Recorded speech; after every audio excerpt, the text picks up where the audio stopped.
So all this is a small Exoterra canopy top, and in it I have two 13-watt Jungle Dawn LED lights.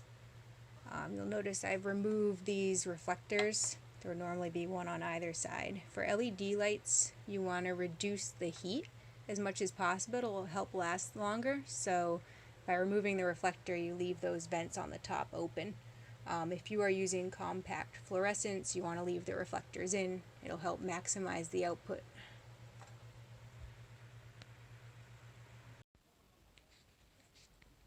So this is another Exoterra canopy top. This is the nano size.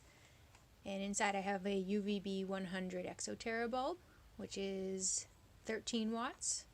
So it's very low level UVB, perfect for supplemental. This is a very small ceramic heat emitter and a dome.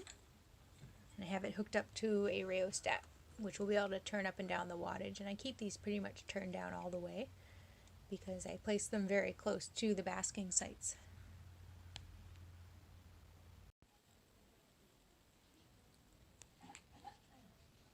So I have installed the heating and lighting for this enclosure. You can see I moved the moss because I realized it wasn't going to work with where I wanted to put my basking area. So up top here we have our small ceramic heat emitter dome, and behind that is the Uvb 100 bulb from Exoterra.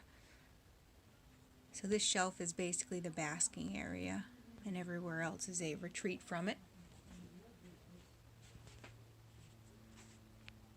So here I have a Temp Gun. This is a pretty handy tool if you keep reptiles, and they're not that expensive. You can get them on Amazon. They have reptile specific ones, but as long as you get one with good accuracy, doesn't really matter. So I'll pop up here. You can see this spot gets pretty warm. Here's a spot that's about 96. Which, yes, generally that's too hot for a gargoyle gecko, but I'm not too worried if it's just the basking area. I've seen her jam herself right under these heat domes for short periods to kind of superheat herself before she gets active for the night. So she has plenty of space to get away from the heat, and it's not going to heat up the entire enclosure. So she moves over a bit. It's just about 90. Drops down here. It immediately drops off. In my room, ambient temperature right now is probably about 76. So you can see some areas that are kind of dark and moist are actually cooler than my room temperature, which is good. She can kind of go there if she needs to hide. This is dry and also cooler in here. That's about room temperature. And she really loves basking. I know you can get away with keeping these guys at room temperature all the time, but you're probably going to get better growth rates and activity if you provide a very small basking area. So I also have another tool here. These are a little more pricey. This is a Uvb meter.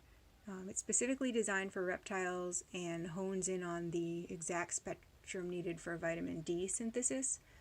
So that's really what you want to measure. And you can see it also has this little zone key up top. So crested geckos and gargoyle geckos are in the first two zones generally. They might get into these zones very occasionally, but this is kind of the understory UV ray intensity here. So I'm going to turn this on. So as we move around up here,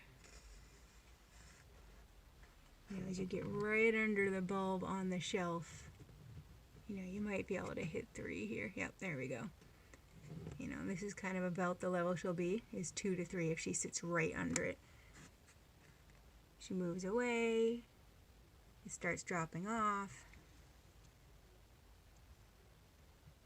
You can see these really are only effective, these low wattage ones, and this is a coil bulb, within the first foot. So as you get lower and lower, drops off to pretty much nothing. In here is definitely 0.